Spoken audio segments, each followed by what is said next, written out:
दादाही म्हणाले की कसा मंत्री झाला आम्हालाच नाही कळलं, मलाच नाही कळलं साहेब दादा, तर तुम्हाला काय सांग, हे आपल्याला सगळ्यांना माहिती आहे. महाराष्ट्रात अचानक काय घडतं, कोण काय करतं हे सगळ्यांना माहिती आहे. ते इथं बसलेत आता, त्यामुळं हे त्यांनाच एकट्याला माहिती होतं, बाकी कुणाला काही माहिती नव्हतं.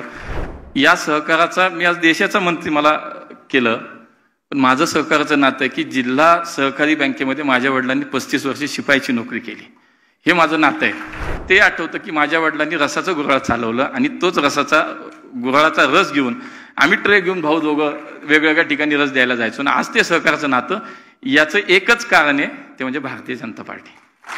पण काही गोष्टी ज्या आहेत त्या थोडंसं या ठिकाणी मला असं वाटतं बोललं पाहिजे की एक मगाशी उल्लेख झाला की दादा असतील बोलले की बाबा सगळा प्रवास माधुरीत आहे, की सगळा एक प्रवास भारतीय जनता पार्टीचा कार्यकर्ता म्हणून पाहताना आम्ही सुरुवातीपासून पाहिलं तर खरंच एक बूथ प्रमुख म्हणून, एक युवा मोर्चाचा वार्डाचा अध्यक्ष, मतदारसंघाचा अध्यक्ष, शहराचा अध्यक्ष, असं करत संघटनेत अनेक वर्ष 30-32 वर्ष काम करणारा कार्यकर्ता.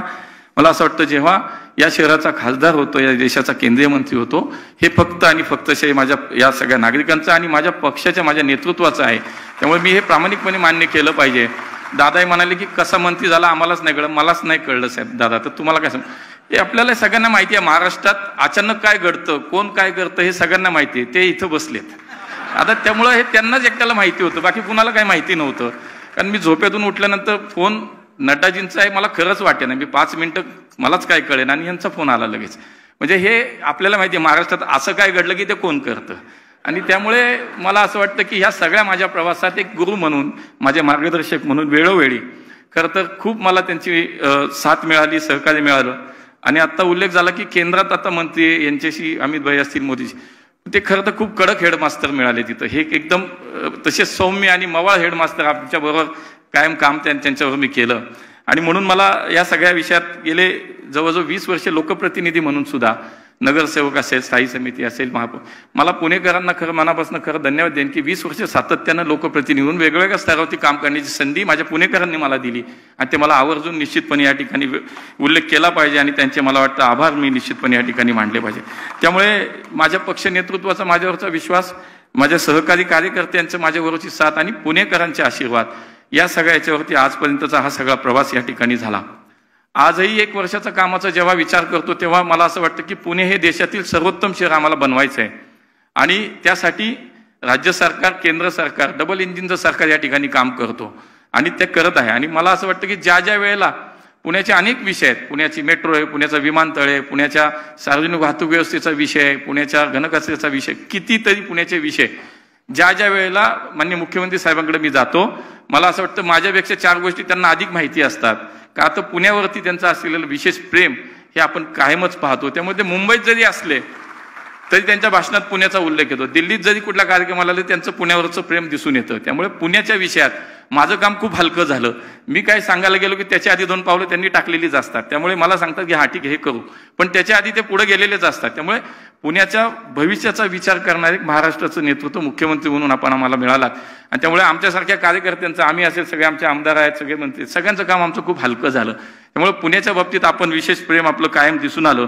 आणि म्हणून आम्हा मंडळींना पुण्याच्या विषयात कुठलंही काम हे अडचणीचं वाटत नाही. आणि म्हणून आज मला असं वाटतं की पुणे, कुणी काही म्हणू, मला असं वाटतं की राजकीय टीकाटिप्पणी होत राहते, पण मला असं वाटतं आजही गेले सातत्यानं 8-10 वर्ष या देशातलं मोस्ट लेवल सिटी म्हणून पुणे, सर्वोत्तम राहण्याचं शहर म्हणून पुणे पहिल्या आणि दुसऱ्याच क्रमांकावरती आहे. आणि म्हणून मला असं वाटतं की ते शेवटी कुणी 1-2 नाही करत, आपण सगळ्यांनी मिळून केल्यानंतर असं मला वाटतं की हे सगळं यश आपल्या सगळ्यांचं आहे.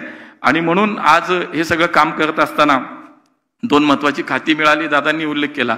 आणि या सगळ्या खात्यामध्ये काम करत असताना मी निश्चित हा विचार करतो की शेवटी कुठेही देशभरामध्ये प्रवास झाला, फिरलो, तरी सुद्धा शेवटी जिथून मी निवडून आलो, जिथं माझ्या लोकांनी माझ्यावरती प्रेम केलं, त्यांच्यामुळे मी जिथे निवडून गेलो, तर शेवटी त्याला प्राधान्य, प्राथमिकता ही कायमच आयुष्यभर राहणार आहे.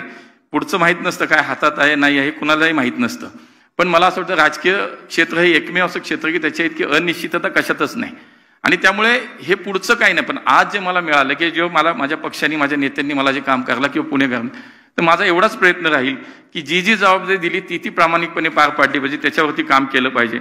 आणि म्हणून मला असं वाटतं की हे सगळं जे काम झालं 1 वर्षामध्ये काम त्या अहवालाच्या स्वरूपात येईलच, मी काय फार त्याच्यामध्ये बोलणार नाही.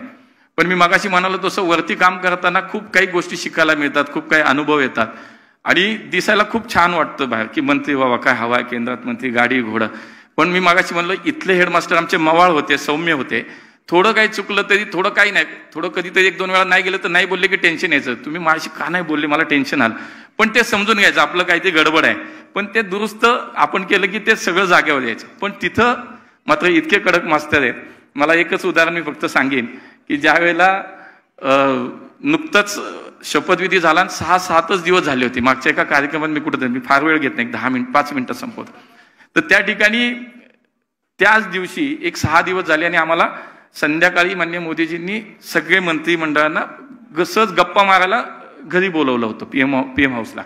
पण त्याच दिवशी सकाळी दिल्ली विमानतळावरती एक छत कोसळलं होतं आणि दिल्ली विमानतळाचं छत कोसळलं होतं आणि त्याच दिवशी संध्याकाळी आम्हाला सगळ्यांना बोलवलं होतं.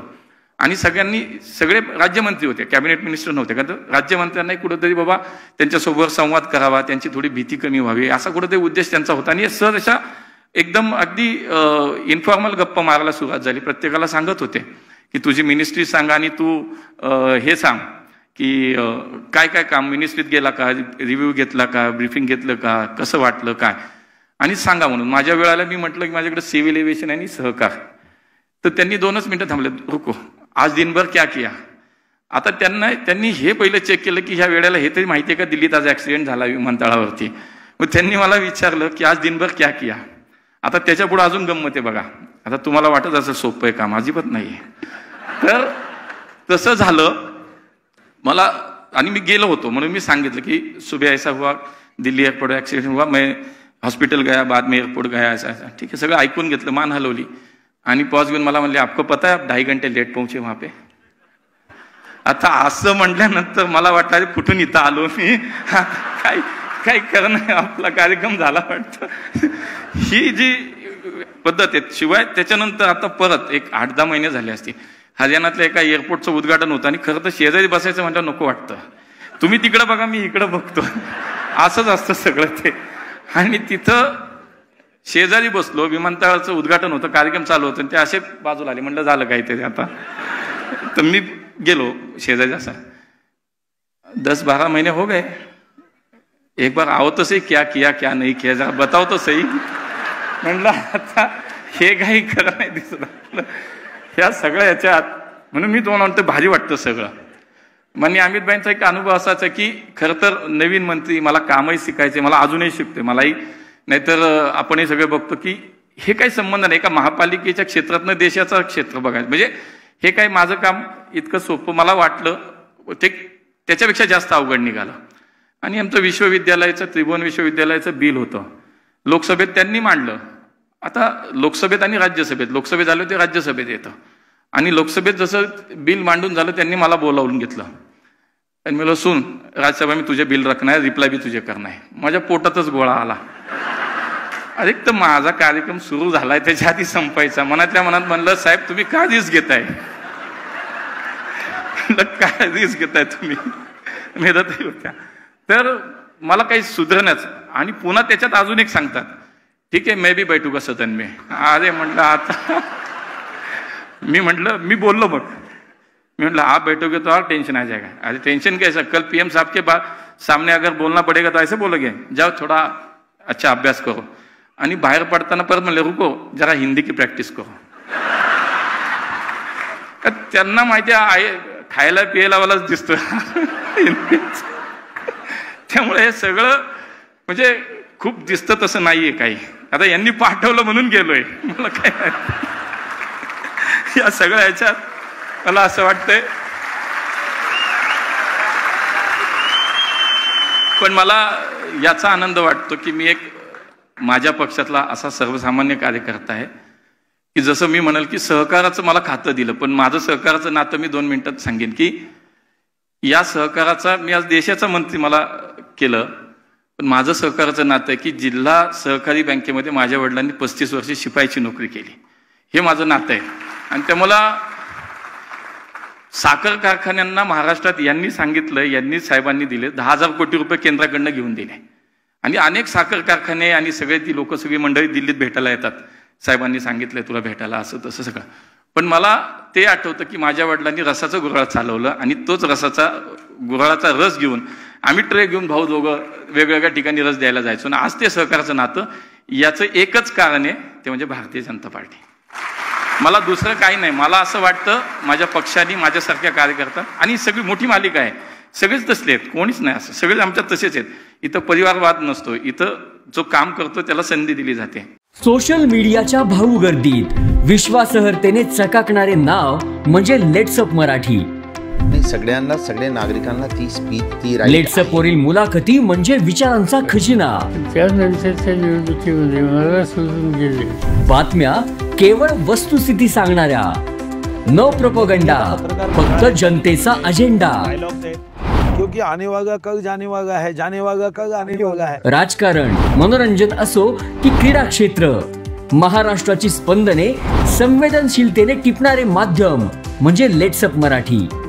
जगासोबत एक पाऊल पुढे राहण्यासाठी लेट्सअपचे ॲप, सोशल मीडिया आणि वेबसाईट सोबत कनेक्टेड रहा.